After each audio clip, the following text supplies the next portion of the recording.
वालिद साहब काम करते हैं, प्रॉपर्टी का काम प्रॉपर्टी करते का हैं। काम करते हैं। इस तरह आइडिया आया कि पहले भी हमारी 2-3 मस्जिदें हैं इस एरिया में ही, तो फिर उनकी ख्वाहिश आई कि यार नहीं, मैं ऐसा कब्रिस्तान बनाऊँ कि जिस पे बिल्कुल तरतीब के साथ और अच्छे तरीके के साथ मतलब कि कब्रों को बनाया जाए। वालिद साहब ये सारा कुछ जेब से ही कर रहे हैं। जी, जी, बिल्कुल जेब से कर रहे हैं। अल्लाह ताला ने तौफ़ीक दी है तो उनके अल्लाह ताला के दिए पैसों से कर रहे हैं ये काम सारा। सबसे पहले किसी का फ़ौत कोई हो तो वो इस कब्रिस्तान पे पहले आए, जो फ़ौत हुआ उसकी आईडी कार्ड की कॉपी और जो पैगाम लेके आया उसकी आईडी कार्ड की कॉपी चाहिए। वो फिर उसकी पर्ची की फ़ीस है जो, ठीक है, अगर वो दे सकता है ईज़िली, अगर नहीं दे सकता तो वो ना दे। हमें किसी सिफ़ारिश की भी ज़रूरत नहीं है, वैसे खुद भी चल के आएगा हमारे लिए, वो भी इज़्ज़त मुआब है। अस्सलाम वालेकुम नाज़रीन, मैं हूं तलहा नवीद और आप देख रहे हैं एनपीजी मीडिया। हज़रत खालिद बिन वलीद का नाम तो सुना होगा। हज़रत खालिद बिन वलीद के नाम पर ये कब्रिस्तान का नाम दिया गया है। आप देख सकते हैं कि पाकिस्तान में अगर हम बात करें कब्रिस्तानों की, तो कब्रिस्तान जिस तर्ज़ के बने होते हैं, ना तो उनकी सफाई की जाती है, पहाड़ी नमा बने होते हैं, कब्रें बैठ जाती हैं, कब्रों के अंदर न्योले फिर रहे हैं, कब्रों के अंदर सांप फिर रहे हैं। नाउज़ुबिल्लाह, इस तरह के हम कब्रिस्तान में जब जाते हैं तो हमें खौफ आता है। लेकिन आपको अगर इस कब्रिस्तान की बात करूं, जिस कब्रिस्तान में मौजूद हो, हज़रत खालिद बिन वलीद के नाम पे रखा गया है।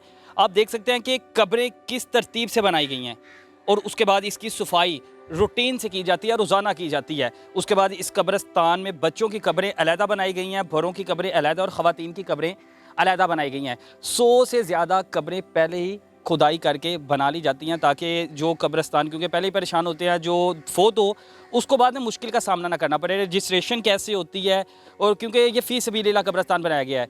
ये एक शख्स है जिसकी मलकियत पर है, तकरीबन उसने 12 से 14 कनाल रकबा ख़रीदा है और उसने अल्लाह के लिए ये वक़फ़ कर दिया है। कोशिश करते हैं कि उनसे बात करें और क्यों उसने वक़फ़ की और इसके पीछे क्या वजह थी, कैसे ये ज़हन में ख़्याल आता है, आइए उनसे जानते हैं। मेरे साथ उमर खिज़र मौजूद हैं। इनके वालिद ने ये जो कब्रिस्तान है इसको अल्लाह की राह में वक़फ़ किया है। उमर भाई, वालिद की उम्र कितनी है? तकरीबन 50 साल हो गए तकरीबन। मतलब काफ़ी माशाल्लाह नमाज़ी परहेज़ी लगते जी, हैं। जी, बिल्कुल, बिल्कुल, अल्हम्दुलिल्लाह। काम क्या करते हैं वालिद साहब? वालिद साहब काम करते हैं, प्रॉपर्टी का काम प्रॉपर्टी करते का हैं। काम करते हैं। तो उनके ज़हन में ये ख़्याल कैसे आ गया प्रॉपर्टी के काम से कि अल्लाह की राह में इस तरह का, क्योंकि ये जन्नतुल बकी, जन्नतुल जी, फिरदौस जी। की तरह की तर्ज़ का कब्रिस्तान मतलब जी, कोशिश जी। की है बनाने की। जी, जी, बिल्कुल ऐसे ही। तो इस तरह आइडिया आया कि पहले भी हमारी 2-3 मस्जिदें हैं इस एरिया में ही, अच्छा, तो माशाल्लाह, मेरे मस्जिदें भी जी, बनाई जी, हैं। मस्जिदें भी बनाई हैं। तो वालिद साहब को ख्वाहिश थी कि लोगों के साथ जब तदफीन पे जाते थे, तो देखते थे कि यार कब्रों के ऊपर लोग चढ़ते हैं वगैरह वगैरह, इस तरह के मतलब हुर्मती होती है। तो फिर उनकी ख्वाहिश आई कि यार नहीं, मैं ऐसा कब्रिस्तान बनाऊँ कि जिस पे ना किसी का कोई मतलब अलग-अलग से हर रूटीन एक बिल्कुल तरतीब के साथ और अच्छे तरीके के साथ मतलब कि कब्रों को बनाया जाए, और बाकायदा तौर पर कि बाकायदा किसी कब्र के ऊपर किसी का पाँव वगैरह ना आया जाए। पाऊँ है, क्योंकि कब्रिस्तान में आपने जी, जी। देखा होगा अक्सर कि जगह बैठ जाती है, जी, जी, कब्रों बिल्कुल के ऐसे अंदर ही। जानवर घूम रहे होते जी, हैं, जी, बिल्कुल हत्ता ऐसे कि ही। कफन तक नज़र आ रहा होता है। ये सूरत हाल होती है। लेकिन आपको इस कब्रिस्तान की मैं सूरत हाल आपने देखी है कि देखा जा रहा है कि सारा कब्रिस्तान, कब्रें बिल्कुल तरतीब से बनी गई हैं, और इनका जो साफ़ सफाई मेंटेनेंस वगैरह का ख्याल कैसे रखा जाता है? मेंटेनेंस वगैरह के लिए बंदे रखे हुए हैं 4-5 तकरीबन गोरकन जोन से, वो उनकी ड्यूटी लगाई गई है कि आपने ये रोज़ाना उनकी बाकायदा। सैलरी वगैरह भी होगी जी, जी, यकीनन। बिल्कुल सैलरी, ज़ाहिर सी बात है, हर बंदा सैलरी के बगैर तो तो नहीं वालिद साहब ये है। सारा कुछ जेब से ही कर रहे जी, हैं। जी, बिल्कुल जेब से कर रहे हैं। अल्लाह ताला ने तौफ़ीक दी है तो उनके अल्लाह ताला के दिए पैसों से कर रहे हैं ये काम सारा। अच्छा, ये जो कब्रिस्तान बना है जी, जी। इसका रकबा कितना है तकरीबन? इसका तकरीबन रकबा इस टाइम मौजूदा ये रकबा एकड़ है, 1 एकड़ है, और जो सा बाकायदा हमने पीछे और लिया रकबा वो तकरीबन 2 से 3 एकड़ हो वो भी है। वो भी 2 वो से भी 3 एकड़। जैसे ये कंप्लीट होगा फिर आगे इंशाअल्लाह ताला उसको तो इस रन कब्रिस्तान में करेंगे। कितनी कब्रें आ सकती हैं? इस कब्रिस्तान में तकरीबन 1200 के करीब 1200 के कब्रें से करीब आ सकती सकती हैं। हैं। और अभी तक कितने दफन हो चुके हैं? अभी तक तकरीबन पौने 900 तकरीबन दफन हो चुके हैं। कितना अर्सा हो गया इस कब्रिस्तान को बने? तकरीबन ये स्टार्ट किया था हमने 2018 के लास्ट पे, 12वें माह पे पहली कब्र हमने स्टार्ट की थी वो वहाँ से। तो उधर अब तक मतलब तकरीबन क्या लें कि 875 मेरे ख्याल से कब्रें तकरीबन हो चुकी हैं शायद।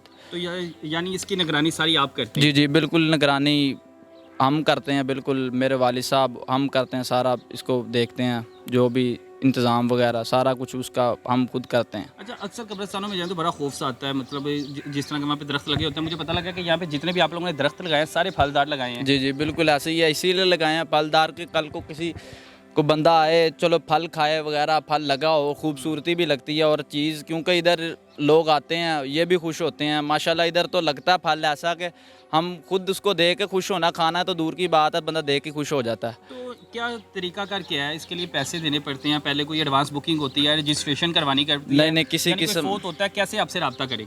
हमारे साथ इस तरह रब्ता करे, सबसे पहले किसी का फ़ौत कोई हो तो वो इस कब्रिस्तान पे पहले आए, ठीक है, आके अपना मतलब बताए कि मैं वहाँ से आया हूँ, ठीक है, मेरी वहाँ पर रहाइश है, मेरा फ़लाँ फ़लाँ फ़ौत हो गया, ठीक है। तो उस बंदे जो फ़ौत हुआ उसकी आईडी कार्ड की कॉपी और जो पैगाम लेके आया उसकी आईडी कार्ड की कॉपी चाहिए, ठीक है। बाकी जो सा वो तदफीन वगैरह का प्रोसीजर स्टार्ट कर देते हैं, ठीक है। वो फिर उसकी पर्ची की फ़ीस है जो, ठीक है, अगर वो दे सकता है ईज़ीली तो वो दे, अगर नहीं दे सकता तो वो ना दे, कोई उसमें कोई शिक नहीं है कि भाई लाजिम है आप पे, फिक्स है कि आपने देनी देनी है। अगर उसकी दिल करता है दे, ना दिल करता है ना दे, ठीक है। इस चीज़ पे कोई पाबंदी नहीं किसी किस्म की। यानी जिसके पास नहीं है, जो गरीब है, वो एक आपसे फिक्स वैसे फिक्सली रब्ता रखा हुआ है हमने, मतलब फिक्सली प्राइस रखी हुई है कि भाई 3,000 बच्चे की कब्र का हम लेते हैं पर्ची का, और 6,000 रुपये बड़ी कब्र का लेते हैं, ठीक है। उसमें ये है कि अगर आप दे सकते हो तो कोई पाबंदी नहीं है। अगर कि मैं कहूँ कि आकर भाई मैं नहीं दे सकता, मैं मजबूर हूँ या ऐसे वैसे, तो कोई मसला नहीं, किसी किस्म का मसला नहीं, किसी की सिफारिश की ज़रूरत नहीं है। लोग आते हैं सिफारिश वगैरह लेके, लेकिन हमें किसी सिफारिश की भी ज़रूरत नहीं है, वैसे खुद भी चल के आएगा हमारे लिए, वो भी हमारा इज़्ज़त मुआब है, ठीक है। अच्छा, जो दूर जा रहा है, आपको पता है लोग जगह को बड़ी अहमियत देते हैं, तो जो बच्चे होते हैं, बच्चे कहते हैं जी वालिद साहब 1 रुपया फूटी कोरी भी किसी को ना दें। जब वालिद साहब ने आपसे ये आइडिया शेयर किया कि मैं कब्रिस्तान को इस तरह जगह वक़्फ़ करने जा रहा हूँ, जी, इस तरह जी। इतनी जगह है, तो आप लोगों ने, किसी ने कोई बात पूछ नहीं की या रिश्तेदारों ने कहा नहीं कि क्या किस काम पर अड़ गए हो? मुझे तकरीबन कह लें कि 3 से 4 साल हो गए हैं अब अपने बाबा के साथ ना ज्वाइन किए हुए, ठीक है। उनके काम वगैरह के सारे सिलसिले में मतलब अब सारा मतलब कह लें कि हिसाब वगैरह मेरे पास ही होता है सारा, मतलब जो भी प्रोसीजर है, ठीक है। वो फ्री हैं वो बिल्कुल, ठीक है। इसलिए फ्री किया कि वो उनको, हमारा भी दिल करता है कि जब लोग आकर हमारी अप्रिशिएट करते हैं, या हमारा फिर आगे से दिल करता है कि यार और करें हम इस चीज़ में और इजाफ़ा करें, इस चीज़ में इजाफ़ा मज़ीद बुलंद करें, मतलब कि। और मैं आप ये भी दुआ करता हूँ कि मेरे वालिद साहब की ज़िंदगी उम्र करे, ठीक है, हाँ बिल्कुल, ताकि हमारा उनका साया हमारे सिर पे तादेर कायम रहे। भी आपके साथ हैं। मुझे गोरके ने भी कुछ बात बता रहा था कि हम लोग कब्र की खुदाई पहले ही करके रखते हैं। जी जी बिल्कुल, बाकायदा इसलिए करके रखते हैं क्योंकि जब कब्र आती है, यानी जब आपने कितनी कब्रों की खुदाई पहले की हुई इस है? टाइम तकरीबन 200 कब्रों की पहले से ही यानी रेडी वो है, कब्रें तैयार हैं, तैयार 200 पड़ी हुई हैं इस टाइम, मतलब कि उसके ऊपर स्लैब वगैरह दी है, नीचे से तैयार है। बाकी जब वो पैगाम लेके कोई आता है बंदा, तो उसी टाइम वक्ती तौर पे उसको निकाल के उसकी सफाई वगैरह की जाती है, उसको जो उसका प्रोसीजर होता है वो किया जाता है, उसको बिल्कुल रेडी उसी टाइम किया जाता है, जिसमें 1 घंटा को लग जाता है तकरीबन गोरकंद का बवक्त, ठीक है जी। अगर उस कब्र को शुरू से ज़ीरो से स्टार्ट करके तमीर करें, वो तो तकरीबन 3 से 4 घंटे 5 घंटे भी लग जाते हैं, जब बिल्कुल ज़ीरो से स्टार्ट किया जाए। इसलिए तैयार करके रखते हैं, किसी टाइम इमरजेंसी भी होती है तो इसलिए मतलब कि तैयार करके रखते हैं। बिल्कुल ऐसा ही है। अब जो लोग आपसे रब्ता करना चाहते हो, वो आपसे रब्ता कैसे करें? क्योंकि लाहौर से सिर्फ मतलब लोग दफनाने आते हैं कि पूरे पाकिस्तान से आ रहे हैं? पूरे पाकिस्तान से आते हैं बाकायदा, कि इस तरह भी होता है कि लोग किसी की तदफीन के साथ आते हैं ना, तो वो अपने बच्चों को नसीहत करते हैं कि मुझे भी इस तरह दफनाना है। अच्छा, लोग आपसे रब्ता करना चाहे तो आपसे कैसे रब्ता करें? अगर हमारे साथ रब्ता करना चाहता है तो मेरा नंबर आपको मैं दे दूंगा, आप स्क्रीन पे शेयर कर दीजिएगा, तो और रब्ता कर सकते हैं वो। यानी फ़ी सबीलिल्लाह कब्रिस्तान जी है। जी बिल्कुल। अगर कोई अफोर्ड मतलब करना चाहता है, डोनेशन वगैरह देना चाहता है, तो वो अपनी खुशी से दे सकता अच्छा, है। मुझे ये बताएं कि कोई इन्वेस्टर वगैरह भी साथ मिले हों या किसी ने आपको डोनेशन वगैरह दी है अभी तक कि नहीं दी? नहीं, अभी तक तो कुछ भी नहीं दिया, किसी ने किसी किस्म का कुछ नहीं दिया। अगर कोई खुशी से कुछ दे जाए तो वो वही दिया जो कोई आता है, जो मौजूद आता है, वैसे किसी ने बाहर से नहीं किसी और किस्म का कोई डोनेशन गवर्नमेंट वगैरह। वगैरह की तरफ से पता नहीं। लगा हो कि इतना अच्छा काम किया जाता है? नहीं किसी किस्म का किसी ऐसा। अच्छा, बिल्कुल एक हैरानी की बात है कि मैं बड़ा हैरान होता हूँ कि अगर कोई अच्छा काम करता है ना पाकिस्तान में, उसे हमारे जो गवर्नमेंट लेवल से दाद नहीं दी जाती, कोई राब्ता तक नहीं करता। अब ये देखें, ये जिस लेवल का काम यहाँ पे किया गया है, क्योंकि कोशिश की गई है कि इसको सऊदीया की तर्ज का कब्रिस्तान बनाया जाए, जितनी सफाई और जितना सुकून इस कब्रिस्तान में आके मिल रहा है। और मैं भी यही सोच रहा हूँ कि मैं पहले ही अपनी बुकिंग करवा जाऊँ, क्योंकि जाना तो सब नहीं है, तो मैं भी इनसे पहले ही अपनी रजिस्ट्रेशन करवा जाऊँ बाकी जो लोग फ़ी सबीलिल्लाह चाहते हैं कि इनसे रब्ता करें या इनको डोनेशन वगैरह देना चाहते हैं, क्योंकि ये बहुत अच्छा काम कर रहे हैं, इनका नंबर मैं स्क्रीन पे चला रहा हूँ, वो इनसे रब्ता कर सकते हैं। इसी के साथ अपने मेज़बान तलहा नवीद को दीजिए इजाज़त, फिर मिलेंगे। अल्लाह हाफिज़।